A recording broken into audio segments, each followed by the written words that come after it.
ഇസ്രായേലിനെതിരെ മുസ്ലിം രാജ്യങ്ങൾ ഒന്നിക്കണമെന്ന് ഇറാൻ പരമോന്നത നേതാവ് ആയത്തുള്ള അലി ഖംനഈ.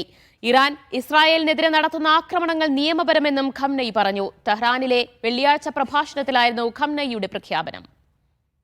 ബി.കെ. സുഹൈൽ വിവരങ്ങൾ നൽകും. സുഹൈൽ, ഇറാൻ പരമോന്നത നേതാവിന്റെ ഈ ആഹ്വാനം, മുസ്ലിം രാജ്യങ്ങൾ ഒന്നിക്കണമെന്ന ഈ ആവശ്യം മറ്റ് മുസ്ലിം രാജ്യങ്ങൾ ഏത് രീതിയിൽ ഉൾക്കൊള്ളും, പരിഗണിക്കും എന്നതാണ് ഏറ്റവും പ്രധാന വിഷയം. അങ്ങനെയുള്ള പ്രതികരണങ്ങൾ എന്തെങ്കിലും വരുന്നുണ്ടോ? ദിവ്യ, ഇസ്രായേൽ ഇറാനെതിരെ തിരിച്ചടിക്കുമോ എന്നുള്ള ചർച്ച സജീവമായി നിൽക്കുന്ന ഈ ഘട്ടത്തിലാണ് ഇറാന്റെ പരമോന്നത നേതാവ് ആയത്തുള്ള അലി ഖാംനായി ഇത്തരമൊരു പ്രഖ്യാപനം നടത്തിയിരിക്കുന്നത്. ഇസ്രായേലിനെ ചെറുത്തു തോൽപ്പിക്കേണ്ട ഒരു രാജ്യമാണ്, അധിനിവേശ ശക്തിയാണ്. അതിനെതിരെ നടത്തുന്ന ആക്രമണങ്ങളെല്ലാം തന്നെ വളരെ പ്രധാനമാണ്. പക്ഷേ അത് ജയിക്കണമെങ്കിൽ മുസ്ലിം രാജ്യങ്ങൾ ഒന്നിച്ചു നിൽക്കണം എന്നൊരു പ്രഖ്യാപനമാണ് ഇപ്പോൾ ആയത്തുള്ള അലി ഖാംനായി നടത്തിയിട്ടുള്ളത്. പൊതുവെ ഇറാനെ ചുറ്റിപ്പറ്റിയുള്ള ഇറാൻ്റെ പ്രോക്സി സംഘടനകൾ എന്ന് പറയുന്ന ഷിയ മിലീഷ്യയും ചേർന്നുകൊണ്ടാണ് ഇപ്പോൾ ഇസ്രായേലിനെതിരെയുള്ള പോരാട്ടങ്ങൾ നടക്കുന്നത്. ഒരു ഭാഗത്ത് ഹിസ്ബുള്ള, മറുഭാഗത്ത് ഹൂത്തികൾ, അതേപോലെ തന്നെ ഇറാഖിൽ നിന്നുള്ള പ്രതിരോധ സേന, ഇതെല്ലാം ഇറാഖ് സ്പോൺസർ ചെയ്യുന്നതാണ് എന്നാണ് ഇസ്രായേൽ പറഞ്ഞുകൊണ്ടിരിക്കുന്നത്. ഈ സംഘത്തോടൊപ്പം തന്നെ മറ്റു രാജ്യങ്ങൾ കൂടി ഒന്നിച്ചു നിന്നാൽ മാത്രമേ, അതായത് പശ്ചിമേഷ്യയിലുള്ള മറ്റു രാജ്യങ്ങൾ കൂടി ഈ ഇറാൻ്റെ കൂടി ചേർന്നുകൊണ്ട് ഇസ്രായേലിനെതിരെ ഒരു പോരാട്ടം നടത്തിയാൽ മാത്രമേ ഇസ്രായേലിനെ തോൽപ്പിക്കാൻ സാധിക്കൂ എന്ന് ഇപ്പോൾ ആയത്തുള്ള അലി ഖാംനായി പറയുന്നു. ഈ പ്രഖ്യാപനത്തോട് മറ്റു രാജ്യങ്ങളുടെ പ്രതികരണം ഇതുവരെ വന്നിട്ടില്ല. പക്ഷേ എങ്കിൽ പോലും നേരത്തെ തന്നെ ഇറാൻ ഒറ്റപ്പെടുന്നു എന്നുള്ള ഒരു സൂചനയുടെ അടിസ്ഥാനത്തിൽ കൂടിയാണ് ഇത്തരമൊരു പ്രഖ്യാപനം നടത്തിയിട്ടുള്ളത് എന്നാണ് പൊതുവെ വരുന്ന ഒരു വിലയിരുത്തൽ.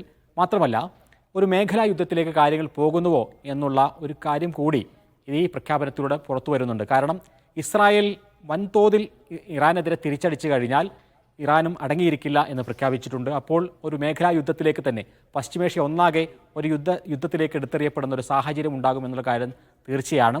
ഈ പ്രഖ്യാപനത്തിൽ രണ്ട് കാര്യങ്ങൾ കൂടി ഖാംനായി പറഞ്ഞിട്ടുണ്ട്. ഒക്ടോബർ 7-ന് ഹമാസ് നടത്തിയിട്ടുള്ള ആക്രമണം, അതേപോലെ തന്നെ കഴിഞ്ഞ ദിവസം ബാലിസ്റ്റിക് മിസൈലുകൾ അയച്ചുകൊണ്ട് ഇറാൻ ഇസ്രായേലിനെതിരെ നടത്തിയിട്ടുള്ള ആക്രമണം. ഈ രണ്ട് ആക്രമണവും നിയമപരമാണ്. അതിനെതിരെ പാശ്ചാത്യ രാജ്യങ്ങളടക്കം വിമർശനവുമായി രംഗത്ത് വരുന്നതിൽ ഒരു അർത്ഥവുമില്ല.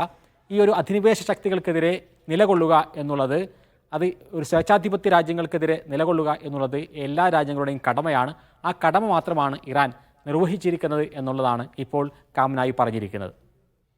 യെസ് സുഹൈൽ, അതോടൊപ്പം ഇപ്പോൾ തന്നെ നിലവിൽ സാഹചര്യങ്ങൾ അതിസങ്കീർണമായി തുടരുകയാണ്. ഇസ്രായേലിന്റെ ഭാഗത്തു നിന്നുള്ള തുടർ അറ്റാക്ക്, അത് ലെബനന് നേരെയും ഖസയ്ക്ക് നേരെയും ഏത് രീതിയിലാണ് മുന്നോട്ടുള്ളത്? എങ്ങനെയാണോ ഒക്ടോബർ 7-ന് ശേഷമുള്ള ആദ്യ ആഴ്ചകളിൽ ഗസയിൽ ഇസ്രായേൽ വ്യോമാക്രമണം നടത്തിയത്, അതേ തോതിൽ അതിന് സമാനമായ ആക്രമണമാണ് ഇപ്പോൾ ലബനാനിൽ ഇസ്രായേൽ വ്യോമാക്രമണത്തിലൂടെ നടന്നുകൊണ്ടിരിക്കുന്നത്. കഴിഞ്ഞ 2 ദിവസം മുമ്പ് ലബനാനിലേക്ക് ഇസ്രായേലിൻ്റെ കരസേന കടന്നിരുന്നു. കരയുദ്ധം കനപ്പിക്കുക എന്ന വലിയ ഒരു ഇമേജ് ഉണ്ടാക്കിക്കൊണ്ടാണ്, വലിയ വാർത്തകൾ സൃഷ്ടിച്ചുകൊണ്ടാണ് അവിടേക്ക് കടന്നത്. പക്ഷേ അവിടേക്ക് കരമാർഗം കടന്നപ്പോൾ ഇസ്രായേലിന് നല്ല അനുഭവങ്ങളല്ല ഉണ്ടായത്, മറിച്ച് വലിയ തിരിച്ചടികൾ നേരിട്ടു. 10ഓളം സൈനികർ കൊല്ലപ്പെടുന്ന ഒരു സാഹചര്യമുണ്ടായി. ഈ 24 മണിക്കൂറിലെയും ഒരു പുതിയ സൈനിക ഓഫീസർ കൊല്ലപ്പെട്ടതായുള്ള വാർത്തകൾ ഇസ്രായേലി മാധ്യമങ്ങൾ പറയുന്നു. അപ്പോൾ കരയുദ്ധം പ്രായോഗികമല്ല എന്ന് തിരിച്ചറിഞ്ഞുകൊണ്ട് വീണ്ടും വ്യോമാക്രമണത്തിലേക്ക് തന്നെ ശ്രദ്ധ കേന്ദ്രീകരിക്കുകയാണ് ഇസ്രായേൽ ചെയ്യുന്നത്. ബൈറൂത്തിൽ കഴിഞ്ഞ 24 മണിക്കൂറിനിടെ 34ഓളം പേരാണ് കൊല്ലപ്പെട്ടിട്ടുള്ളത്. ഈ ആക്രമണത്തിന് ഇസ്രായേൽ പറയുന്ന ന്യായം എന്ന് പറയുന്നത്, ഹിസ്ബുള്ള മേധാവി ഹസൻ നസ്രല്ലയ്ക്ക് ശേഷം പുതിയ മേധാവിയായി വരുന്ന ഹാഷിം സഫിയുദ്ദീൻ, അദ്ദേഹത്തിന് നേരെയുള്ള ആക്രമണമാണ് നടത്തിയത് എന്ന് പറയുന്നു. വലിയ ആക്രമണം ബങ്കറുകളിൽ ഹിസ്ബുള്ളയുടെ പ്രത്യേക യോഗം ചേരുന്നതിനിടെയായിരുന്നു ആക്രമണം എന്നാണ് ഇസ്രായേലി മാധ്യമങ്ങൾ റിപ്പോർട്ട് ചെയ്യുന്നത്. ഹാഷിം സഫിയുദ്ദീൻ കൊല്ലപ്പെട്ടു എന്നുള്ള അഭ്യൂഹമുണ്ട്. പക്ഷേ അത് ഹിസ്ബുള്ളയോ അല്ലെങ്കിൽ ഇസ്രായേൽ ഇതുവരെ സ്ഥിരീകരിച്ചിട്ടില്ല. അതോടൊപ്പം തന്നെ ലബനാനിൽ ഉടനീളം വലിയ ആക്രമണങ്ങൾ നടക്കുന്നു. 1 ലക്ഷത്തോളം ആളുകൾ അഭയാർത്ഥികളായി മാറുന്നു. അങ്ങനെ ഒരു ഭാഗത്ത് ലബനാനെതിരെ ആക്രമണം നടക്കുന്നു, മറുഭാഗത്ത് ഗസയിലും അതിശക്തമായ ആക്രമണം ഇസ്രായേൽ നടത്തിക്കൊണ്ടിരിക്കുകയാണ്.